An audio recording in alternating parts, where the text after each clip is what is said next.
Ever wish you could walk around inside of your favorite TV and movie homes?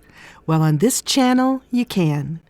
Today we're going to be touring Frasier Crane's apartment with ceilings in all four walls like you've never seen it before.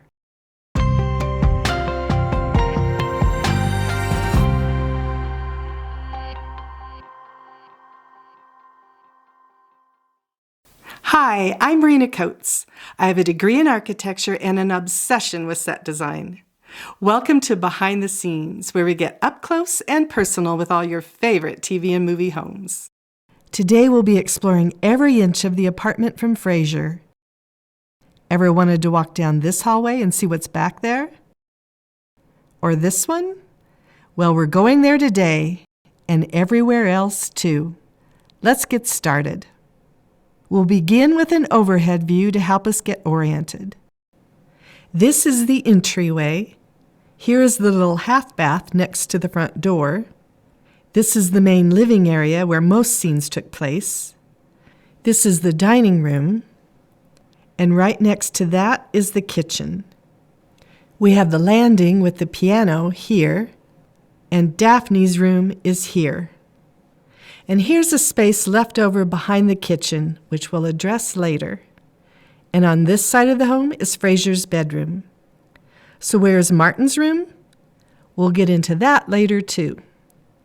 Since the set design changed during the course of this series, I had to choose a season and stick with it. I chose season 2. The entryway. On the show, we only ever got to see to here on this wall.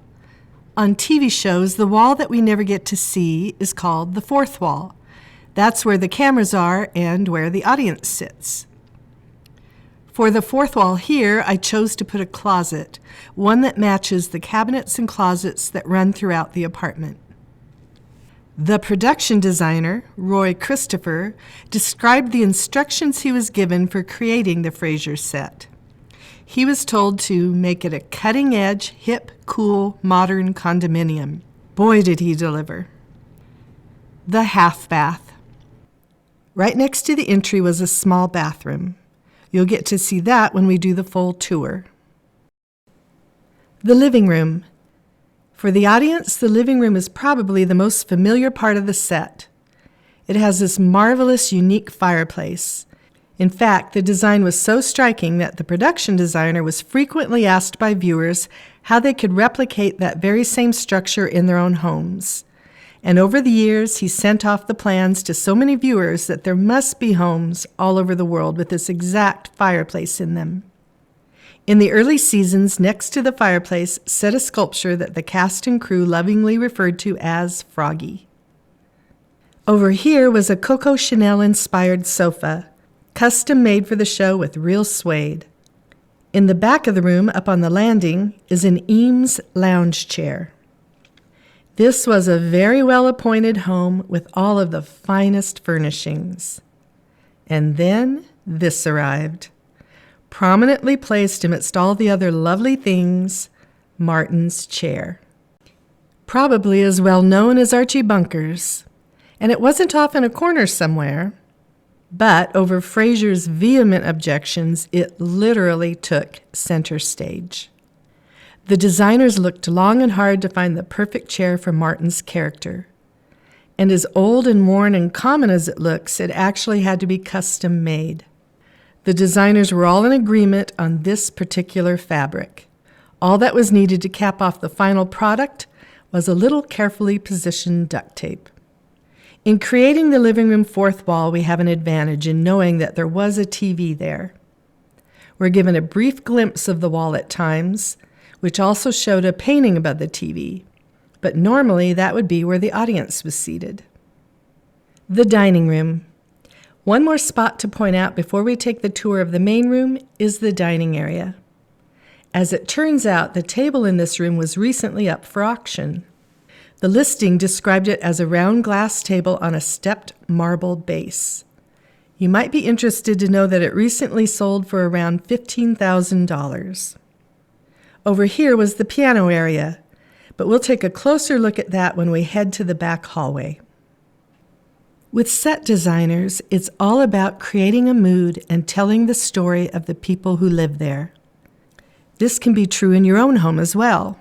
We can take a page out of their design book to create the mood we want in our homes and tell the story of the people who live there.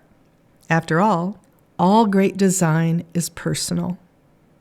If you're interested not only in the show, but also the design elements of Frasier's apartment, you might like another show I have on this channel called Cinematically Inspired Design, where we take the design secrets used by set designers and learn how to bring those same principles into our own homes. There's a reason you fall in love with TV and movie homes. Here is where you'll find out why.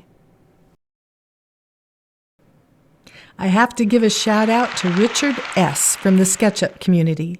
He made some of the pieces from Frasier's apartment available as components for others to put into their models. He definitely saved me some time on this one. The kitchen. I love this kitchen.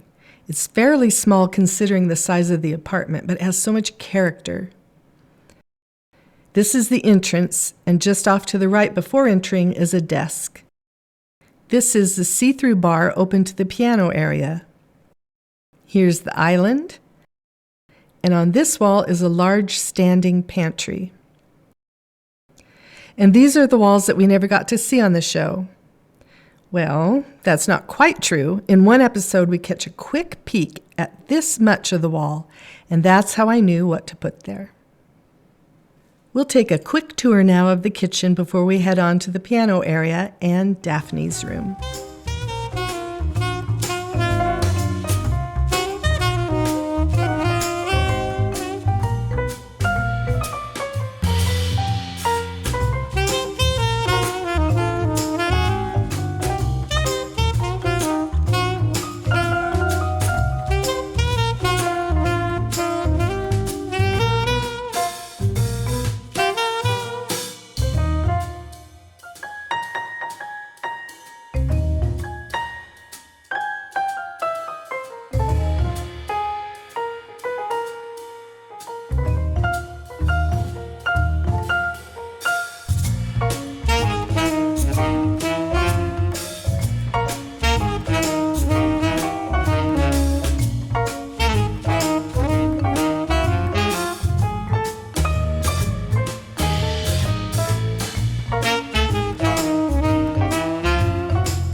The piano area.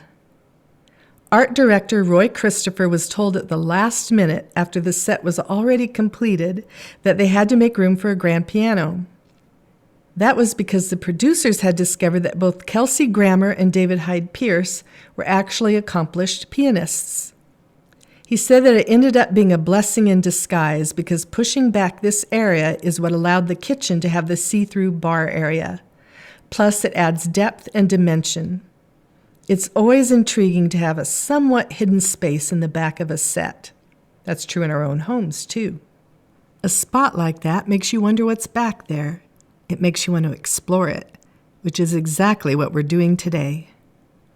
For the famous skyline view out Frasier's patio doors, production designer Roy Christopher sent a crew up to Seattle on a search mission with a description of the kind of view they were looking for. They found the perfect view from the side of a craggy cliff, he said, a place where no building could actually be. They didn't know until the day before the show if the backdrop was going to be ready on time or not, so they put Roman shades on all of the windows at the top so they could be dropped down to close off the whole view just in case they didn't have the backdrop in place yet. Daphne's room. Before we head to Daphne's room, let's talk about this space. The space that's left over between the back wall of the kitchen and the hall to Daphne's room. We're given a few clues in the first 2 episodes of the series, but the clues are somewhat conflicting. It's possible that it was either a spare bedroom or Frasier's study before his dad and Daphne moved in. Let me know what you think in the comments. When we examine the things around Daphne's room, we clearly get a picture of a romantic who misses Britain and has a thing for Prince Charles. Notice the English teapots both in her bedroom and even in her bathroom. There are several pieces of art depicting romantic Greek mythology figures. And then there is, of course, the photo Daphne made of her and Prince Charles by replacing Diana's head with her own. By now you're getting the idea that set designers use their skills to tell us more about the characters. We'll tour Daphne's bedroom and bathroom now before we head on to Frasier's room and a tour of the entire home. Daphne's character was so fun, played to perfection by Jane Leeves. We love the innocence she managed to somehow maintain even amidst her sometimes wildly inappropriate comments and stories. But she pulled it off. If there is such a thing as just the right amount of quirky, that was Daphne. And who could help but cheer when she and Niles finally beat the odds and became an official couple.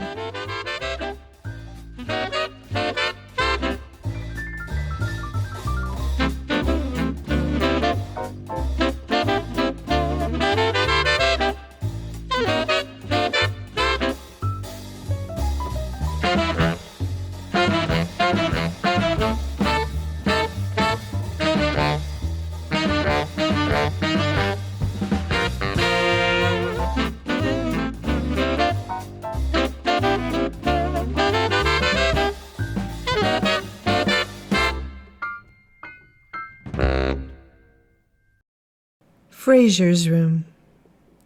Frasier's room is on this side of the apartment, and what an incredible room. It has a bed at the center with a headboard that's actually part of a larger piece of furniture that serves as his office area.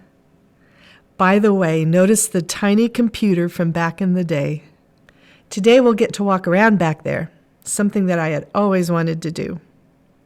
He has a walk-in closet over here, a large cabinet here housing all of the tapes from his radio show, and a wall of glass doors and windows to his own private patio. We also know that he has a large bathroom, but we won't be touring that today. I did choose to put the entrance to it on this fourth wall, along with a TV.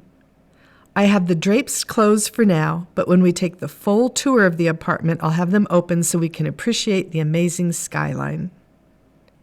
Kelsey Grammer created a character that managed to stay lovable and endearing, even with all of his snobbishness and eccentricities. That's no small accomplishment for an actor. Yes, he could get irritated easily enough, but even through the irritation, there was still evidence of his big heart, and a big heart can obscure a multitude of faults. Kelsey let just the right amount of Frasier's vulnerability show through to the audience. How can you not love someone who is constantly trying to improve himself and who has enough self-awareness to see his own faults, even if he wasn't very successful at reining them in? I mean, that's most of us, right? One moment he was dishing out sage advice in that smooth Orson Welles baritone, and in the next, ranting and raving like a lunatic at someone who broke one of his pompous rules. But if we're being honest, there was never any bite to his bark. And when the barking finally subsided, humility, crumpling up immediately, fessing up to his moment of humanness, so disappointed in himself. It's hard not to forgive someone who has trouble forgiving himself. That's what kept us coming back for more. Kelsey's portrayal of Frasier aged like a fine wine. Somehow he kept it from ever getting old.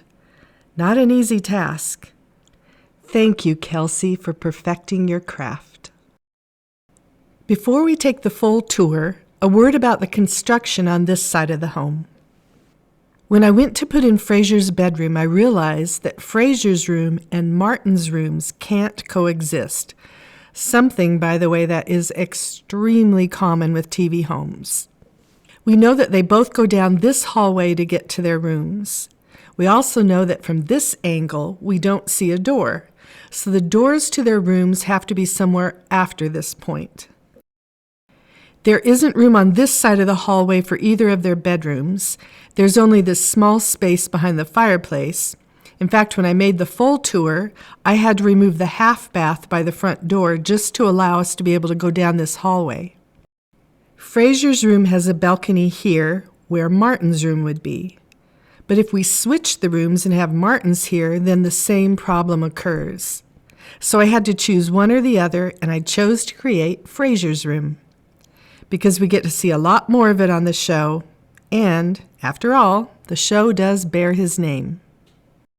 I wanted to be able to show you the bathroom by the entryway when we take this full tour coming up. So it will be in 2 parts, as I had to remove the bathroom to be able to go down the hall to Frasier's room. One really cool thing about this upcoming tour is that as we come back out of Frasier's room and go down the hall and turn, we get to see the set from a whole new angle, one never shown to us on TV, and I think you're going to like it. It took me by surprise. Okay, let's begin the full tour. The show Frasier was immediately successful, right out of the gates. That obviously doesn't always happen with a new show. Although we already knew and loved the character of Frasier from his appearances on Cheers, that still doesn't necessarily guarantee success. In fact, most sitcoms die an early death. A number of factors had to come together, a perfect storm, if you will, of writing, casting, and directing. And Frasier somehow pulled together that perfect storm. These people truly hit the ground running. The writing is superb, witty quips that come in rapid fire. Stay on your toes, because if you're not paying attention, you're bound to miss one. And since you don't want to miss one, it's wise to keep the closed caption function on. And then there was the casting. As I mentioned, we already knew and loved Frasier himself, a well-fleshed-out and familiar character that immediately put us at ease with his presence. The other cast members would obviously be in his shadow, right? Any exceptions to that theory? As a matter of fact, yes, several. Let's start with David Hyde Pierce. Holy smokes, who saw that character coming? Bringing him on board was a brilliant move. Such a familial look that we truly believed that they were brothers. Did any of you check the casting to see if they had the same last name? I might have. But beyond the looks, the characters were so similar. We had no trouble believing that these two had been brought up in the same home. How could they not have been? And yet, 2 distinct individuals, 2 distinct personalities. We have to credit David for creating the character of Niles. It was a masterpiece, matching Frasier quip for quip with perfect comedic timing. Somehow pulling together the perfect cocktail mix of pretentiousness and humility, with his own brand of snobbery and lovability that was just as endearing as Frasier's, but without copying Kelsey's unique style.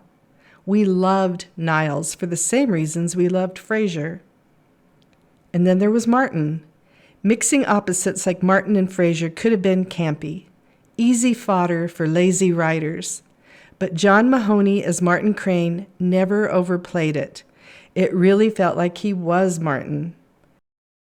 It was surprising to me to discover that he had been born and raised in England. No hint of an accent. He was simply Martin Crane, a retired police officer with a love for the simple things in life. It did always leave that question in our minds, though. How were these 2 men products of the same home as Martin? And the inevitable next question, what was their mother like? And now, part 2 of the tour. The production designer said that when he was sent the script, he thought, this will never not succeed. He knew it would be a hit. However, that thought was punctuated the night he watched the pilot episode along with the audience. He said that often an audience will give a warm response to the first episode of a show, if for no other reason than to thank the cast and crew for their efforts. But the pilot episode of Frasier received a standing ovation, with audience members actually screaming and yelling their approval. And as we all know, it was not only a hit out of the gates, but ran for 11 seasons and recently had a much-anticipated reboot. Both rare occurrences for a sitcom. Only the very best make it that far. Frasier was one of those rare gems in a very competitive industry. Coming up next, we'll have some fun statistics on the home, including square feet and cost in today's dollars. If you want to have a backstage pass to the making of these TV and movie home tours, I have a Patreon channel, which includes things such as interviews with cast members and crew members, all of the tours without any narration, just music. And one of the best parts, you'll be in on the production of the model from the beginning. You'll get to see it in all of its phases. And much more, all for just $5 a month. There's a link to my Patreon channel below.